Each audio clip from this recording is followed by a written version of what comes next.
राम राम जी। कैसे हो दोस्तों? सब बढ़िया होंगे। चलिए टॉपिक शुरू करते हैं टाइम वेस्ट किए बिना। ठीक है। टॉपिक क्या है हमारा? बिजनेस फाइनेंस का ही टॉपिक है। टॉपिक का नाम है मनी मार्केट। ठीक है। इससे पहली क्लास के अंदर हम कैपिटल मार्केट आपके सामने एक्सप्लेन कर चुके हैं। कैपिटल मार्केट में हमने आपको बताया था कि जब किसी कंपनी को, किसी बिजनेस को, किसी वित्तीय संस्था को लॉन्ग टर्म फाइनेंस की जरूरत होती है, लॉन्ग टर्म फंड की जरूरत होती है, तो वो अपनी लॉन्ग टर्म फंड की जरूरत को पूरा करने के लिए कैपिटल मार्केट का सहारा लेते हैं। ठीक है। उसी के अपोजिट जब कोई बिजनेस, कंपनी, सरकार, कोई ऑर्गेनाइजेशन, कोई सोल प्रोप्राइटरशिप है ना, कोई एक व्यक्ति, कोई भी किसी भी तरीके से बिजनेस वगैरह में इन्वॉल्व है, या सरकार भी, यहाँ पर सरकार भी शामिल की गई है। ठीक है। तो इनको शॉर्ट टर्म फंड की आवश्यकता है, छोटे समय के लिए, कम समय के लिए, अल्प अवधि के लिए पैसे की आवश्यकता है। तो अपनी उस अल्प अवधि के लिए पैसे की आवश्यकता को पूरा करने के लिए जिस मार्केट का सहारा लिया जाता है उसी को बोलते हैं मनी मार्केट। चलिए शुरू करते हैं मनी मार्केट। ठीक है। तो समझ लीजिए एक बार और कि लॉन्ग टर्म फंड की आवश्यकता पूरी करनी है आपको, तो आप कहाँ जाएंगे? कैपिटल मार्केट के अंदर। मैंने वीडियो बना रखी है, आप देख सकते हैं, कैपिटल मार्केट में अच्छे से एक्सप्लेन कर रखी है। आज जो हम बताने वाले हैं वो है हमारी मनी मार्केट। तो मनी मार्केट में क्या होता है कि किसी भी व्यक्ति को, कंपनी को, सरकार को या किसी को भी शॉर्ट टर्म फंड की आवश्यकता है। एक साल से कम की अवधि के लिए, एक साल से कम की अवधि के लिए पैसे की आवश्यकता है, तो उस आवश्यकता को पूरा करने के लिए कौन सी मार्केट होती है? Money market. ठीक है। चलिए ये समझ आ गया होगा आपके मीनिंग। थोड़ा सा समझ लेते हैं, थोड़ा सा लाइन के थ्रू भी। ठीक है। तो पहली लाइन में क्या लिखा है? एक ऐसा केंद्र जहां अल्पकालीन पूंजी का लेन देन होता है। एक ऐसा केंद्र, एक ऐसा केंद्र जहां पर अल्पकालीन यानी शॉर्ट टर्म पूंजी का लेन देन होता है, उसे ही मनी मार्केट कहा जाता है। शॉर्ट टर्म, अल्पकालीन, वर्ड नोट करेंगे, अल्पकालीन, शॉर्ट टर्म पूंजी। आपको शॉर्ट टर्म पूंजी की आवश्यकता थी, तो आप कहां से अरेंजमेंट करेंगे? मनी मार्केट से अरेंजमेंट करेंगे। ठीक है। आगे, यह किसी स्थान को संकेतित संकेतिक नहीं करता। मतलब ये कोई प्लेस नहीं है, कोई स्थान नहीं है जहां पे आप खरीद बेच करोगे या पैसा मिल जाएगा आपको उस जगह पे जाके। नहीं, ये किसी स्थान को डिनोट नहीं करता, ये तो एक सिस्टम है। तो लिखा है यह एक प्रकार की प्रणाली है, एक सिस्टम है। इसका संगठन औपचारिक होता है। कैसा होता है? औपचारिक। औपचारिक का मतलब हर एक चीज फॉर्मल तरीके से। औपचारिक माने फॉर्मल, सब काम इसमें फॉर्मल तरीके से किए जाते हैं, बाकायदा लिखित में किए जाते हैं, बाकायदा प्रूफ के साथ किए जाते हैं। तो इसके लिए इसको क्या कहा गया? ये एक संगठन है। कैसा? औपचारिक संगठन होता है। ठीक है। आगे, अल्पकालीन वित्त पूर्ति। अल्पकालीन वित्त पूर्ति मतलब क्या है कि जिसको भी आवश्यकता है शॉर्ट टर्म लोन की, शॉर्ट टर्म फंड की आवश्यकता है, शॉर्ट टर्म पूंजी की, कैपिटल की आवश्यकता है, चाहे वो कोई व्यक्ति हो, कोई फर्म हो, कंपनी हो, सरकार। मैंने कहा था ना कि सरकार को भी अगर फंड की आवश्यकता है, वो भी इस मार्केट से फंड इकट्ठा कर सकती है। कोई संस्था हो, कोई कृषक यानी कि किसान वगैरह हो, सभी मनी मार्केट के ऊपर डिपेंड है, सभी मनी मार्केट के ऊपर निर्भर है अपनी शॉर्ट टर्म फंड की आवश्यकता को पूरा करने के लिए। ठीक है। तो आई होप इतना मीनिंग समझ आ गया होगा कि सरकार को, एक व्यक्ति को, कंपनी को, साझेदारी को, किसी कृषक को, है ना, जिसको भी शॉर्ट टर्म फंड की आवश्यकता है, शॉर्ट टर्म कैपिटल की आवश्यकता है, तो वो कहां से अरेंजमेंट करेगा? मनी मार्केट से। ठीक है। समझ आ गया होगा। चलिए अब आगे चलते हैं इसमें मुद्रा बाजार के उपकरण। अब ये उपकरण क्या होते हैं? उपकरण का मतलब होता है इसके अंदर कौन कौन सी ऐसे चीजें हैं जिसके through short term fund arrange किया जा सकता है। ऐसी कौन कौन सी चीजें हैं जिसके through short term fund arrange किया जा सकता है? तो ये 7 इसके इंस्ट्रूमेंट होते हैं। कितने होते हैं? 7 इंस्ट्रूमेंट होते हैं। 7 इंस्ट्रूमेंट मैं आपके सामने सारे एक्सप्लेन करूंगा। एक्चुअली ये भी बहुत बड़े बड़े हैं। जैसे कि अब मैं पहले ले लूं विनिमय बिल, विनिमय विपत्र, है ना, बिल ऑफ एक्सचेंज जिसको बोलते हैं, ये अपने आप में बहुत बड़ा है। तो मैंने तो शॉर्टकट में, आप मेरी बस बात सुनेंगे और जो भी समझ में आएगी आप अपनी कॉपी के ऊपर नोट कर लेंगे। मैं आपको सारी चीजों के बारे में एक्सप्लेन कर दूंगा। एक्चुअली बोर्ड इतना बड़ा नहीं है कि इन सब के बारे में भी एक्सप्लेन किया जा सकता था। ठीक है। तो चलिए बताते हैं विनिमय बिल, बिल्स ऑफ एक्सचेंज इसको बोलते हैं। आपने पहले भी पढ़ा होगा, जो व्यापारी लोग होते हैं वो एक दूसरे के ऊपर बिल लिखते हैं, BRBP, bill receivable, bill payable, है ना। जो मैंने किसी को माल बेचा, मैंने मिस्टर ए को माल बेचा, मिस्टर ए मेरा डेटर बन गया, मैंने कहा भाई मिस्टर ए पैसे दे दीजिए, मिस्टर ने कहा भी मेरे पास पैसे नहीं है सर, मैं आपके पैसे 3 महीने बाद वापस दे दूंगा। ठीक है। तो मैं क्या करूंगा? मैंने कहा भाई मुझे पैसे की आवश्यकता है, तो एक काम कर, मैं तेरे ऊपर एक बिल लिख रहा हूं।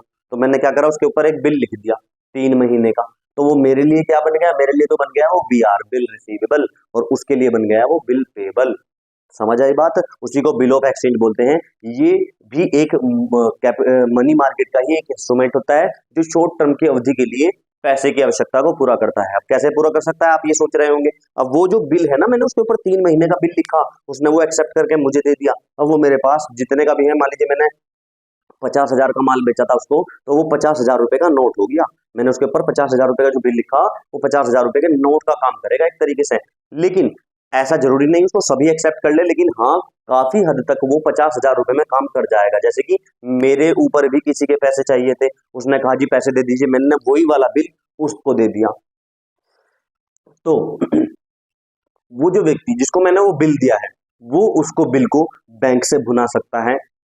बैंक कुछ कटौती काट कर, कुछ डिस्काउंट काट कर वो बिल भुना के उसको पैसे दे देगा। यानी एक तरीके से उसने क्या करा, उसकी कैपिटल की रिक्वायरमेंट को पूरा कर दिया और 3 महीने की कैपिटल की रिक्वायरमेंट को पूरा कर दिया। तो इसलिए ये एक इंस्ट्रूमेंट है किसका, मनी मार्केट का। चलिए आगे चलते हैं। Number 2, treasury bill. इसको ध्यान से समझिएगा। ट्रेजरी बिल होते क्या है भाई? जो ट्रेजरी बिल होते हैं ना, ये जो केंद्र सरकार होती है, जब केंद्र सरकार को पैसे की नीड होती है तो केंद्र सरकार आरबीआई को ऑर्डर देती है, भाई आरबीआई एक काम करो, आप ट्रेजरी बिल इशू कर दो। तो आरबीआई केंद्र सरकार के कहने पर ट्रेजरी बिल इशू करता है। ट्रेजरी बिल होते क्या है सुन लीजिए। ये एक ऐसा इंस्ट्रूमेंट है जो 14 दिन के लिए, 91, 182, 364, 14 डेज, 91 डेज, 182 डेज, 364, ये आप 14 के अलावा ये याद कर लो बस, 91 का डबल करा 182, 182 का डबल करा 364। यानी कि ये जो बिल होता है, मैंने बताया था ना 1 साल से कम कम के ही होंगे सारे, तभी तो शॉर्ट टर्म बोलते हैं इनको। तो 14 दिन के लिए, 91 दिन के लिए, 182 दिन के लिए, 364 दिन के लिए ये क्या करता है, केंद्र सरकार की ओर से आरबीआई जारी करता है। तो आरबीआई क्या करेगा, इन ट्रेजरी बिल को जनता में इश्यू कर देगा। कम जो भी जनता, कंपनी या कोई राज्य सरकार भी अगर इसको खरीदना चाहे तो वो भी सब खरीद सकते हैं। तो वो सब लोग इसको खरीद लेंगे।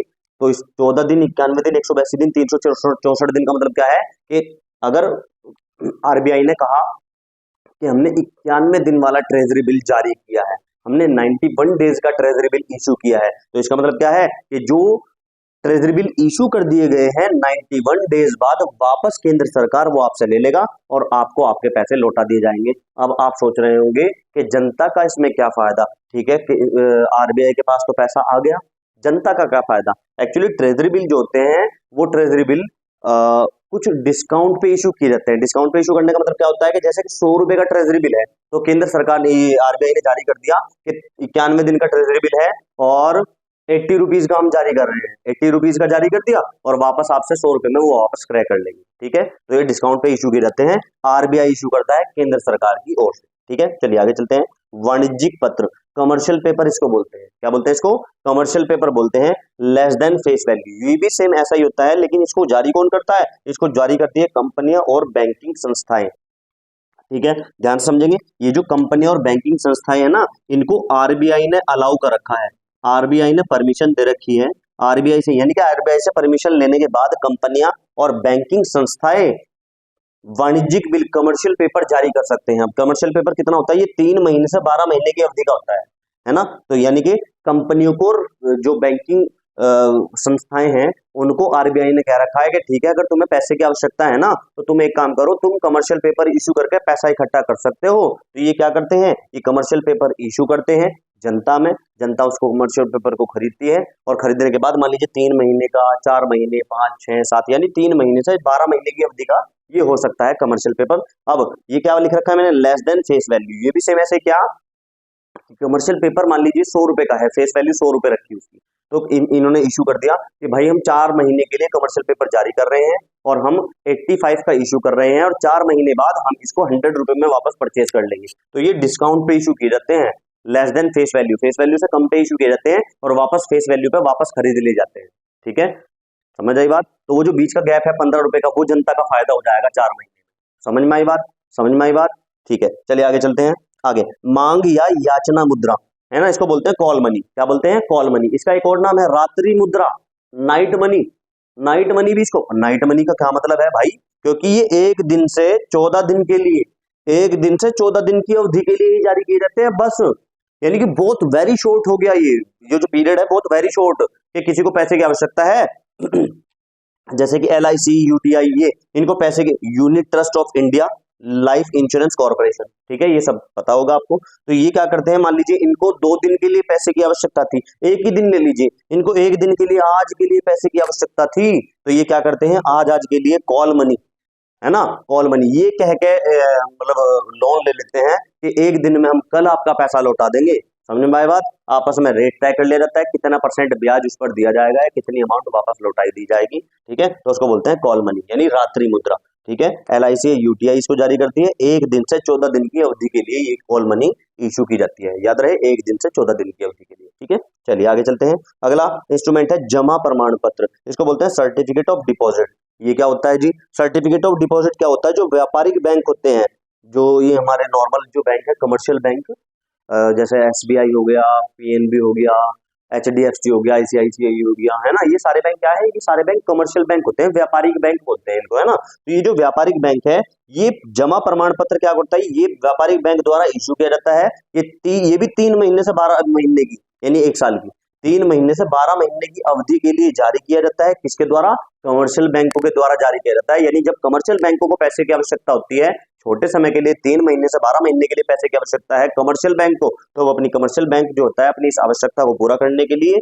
ये जमा प्रमाण पत्र लोगों को जारी कर देता है कि लो भाई लो जमा प्रमाण पत्र सॉरी सर्टिफिकेट ऑफ डिपॉजिट ले लो, और ये सर्टिफिकेट ऑफ डिपॉजिट लेके 4 महीने बाद हम इसको आपसे वापस परचेज कर लेंगे। सेम ये भी डिस्काउंट पे इशू किया जाता है, ठीक है। जैसे कि इन्होंने कह दिया कि हम 4 महीने के लिए इशू कर रहे हैं, 90 रुपए का हम आपको इशू कर रहे हैं और वापस आपसे 100 रुपए में खरीद लेंगे, ठीक है। तो वो 10 रुपए का फायदा हो जाएगा जनता का, ठीक है। ये लेस देन फेस वैल्यू, यानी फेस वैल्यू से कम पे इशू किया जाता है। और एक खास बात हो रहा है इसकी, ये नेगोशिएबल इंस्ट्रूमेंट है, नेगोशिएबल इंस्ट्रूमेंट, ये जो मैंने अभी आपको बताया था ये विनिमय विपत्र, ये भी एक नेगोशिएबल इंस्ट्रूमेंट है। नेगोशिएबल इंस्ट्रूमेंट का मतलब क्या होता है कि मान लीजिए मैंने किसी बैंक का जमा प्रमाण पत्र खरीद लिया, मैंने किसी बैंक का जमा प्रमाण पत्र खरीद लिया 90 रुपए में, ठीक है, खरीद लिया। अब मैं उस 90, किसी आदमी के मेरे ऊपर पैसे चाहिए थे 90 रुपए, वो आदमी आया मेरे पास, हाजी पैसे दे दो, मैंने कहा भाई मेरे पास पैसे नहीं है, एक काम करो मेरे पास ये जमा प्रमाण पत्र है, ये ले लो तुम, तो वो 90 रुपए का काम करेगा, नेगोशिएबल इंस्ट्रूमेंट है, यानी कि मात्र डिलीवरी से उसका हो गया, वो किसी और को देगा, उसको एक पैसे की तरह ही काम कर रहा है, ठीक है। तो ऐसे इंस्ट्रूमेंट को नेगोशिएबल इंस्ट्रूमेंट बोलते हैं, जो आसानी से किसी और के ट्रांसफर हो जाए बिना किसी लिखा पढ़ी के, मात्र डिलीवरी से ही ट्रांसफर हो जाए, उसको नेगोशिएबल इंस्ट्रूमेंट बोलते हैं, ठीक है। आगे अंतर बैंक भागीदारी, ये नाम से ही आपको पता चल रहा होगा, इसको बोलते हैं इंटर बैंक पार्टिसिपेशन।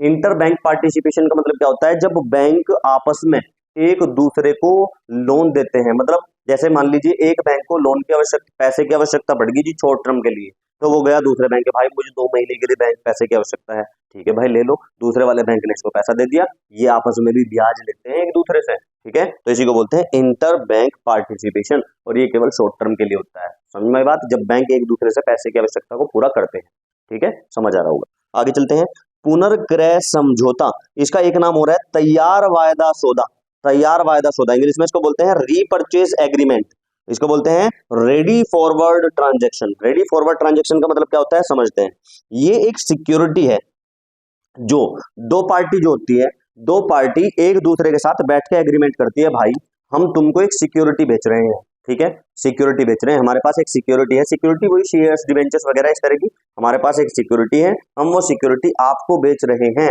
और हम आपको ये 90 रुपीज में बेच रहे हैं, और 2 महीने बाद वापस हम इसे 100 रुपए में खरीद लेंगे आपसे, ठीक है। यानी कि एक पार्टी, एक कोई कंपनी किसी दूसरी कंपनी को कोई सिक्योरिटी आपस में बैठ के समझौता कर रहे हैं, वो इसलिए इसका नाम क्या है, पुनर्क्रय समझौता। आपस में बैठ के समझौता कर रहे हैं कि मैं वापस खरीद लूंगा आपसे, आप ये सिक्योरिटी खरीद लो फिलहाल 2 महीने के लिए, 2 महीने बाद मैं आपसे खरीद लूँ आपसे, और ज्यादा मूल्य पर खरीद लूंगा मैं आपसे ये वापिस।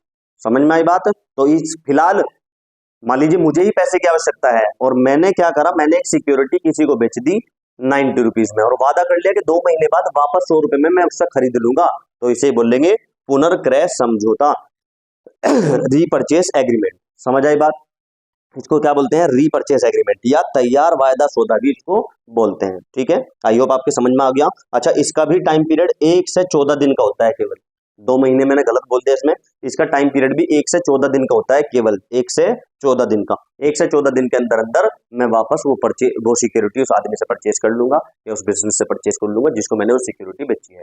सस्ते दामों पर बेची जाती है और महंगे दामों पर वापस खरीदी जाती है। और ये सारा एग्रीमेंट उसी दिन हो जाता है जिस दिन मैंने उसको बेचा था, उसी दिन वापस खरीदने के लिए भी मैंने एग्रीमेंट कर दिया। ठीक है, आई होप आपको समझ आया होगा। जो जो चीज़ें मैंने इन सब के बारे में बताई वो चीज़ आप कॉपी पेंसिल लेके बैठेंगे, वीडियो शुरू करेंगे और नोट कर लेंगे वीडियो पॉज करके। ठीक है, अगर समझ आया तो आगे शेयर जरूर कीजिए और प्लीज़ पूरी वीडियो देखिए। आप मेरी पूरी वीडियो देखिए, पूरी वीडियो देखोगे तो पक्का ये टॉपिक जरूर कुछ ना कुछ आपको सिखाएगा। ठीक है, चलिए मिलते हैं अगली वीडियो के अंदर। शेयर कीजिए, हर क्लास के लिए रेलिवेंट है। यूजीसी नेट की कोई तैयारी कर रहा हो, सीटेट, यूपी टेट, है ना, बीकॉम, बीबीए, एमकॉम, एमबीए, सबके लिए रेलिवेंट है ये वीडियो। तो सब देखिए और आनंद उठाइए और सीखिए कुछ। ठीक है, चलिए मिलते हैं अगली वीडियो में। राम राम।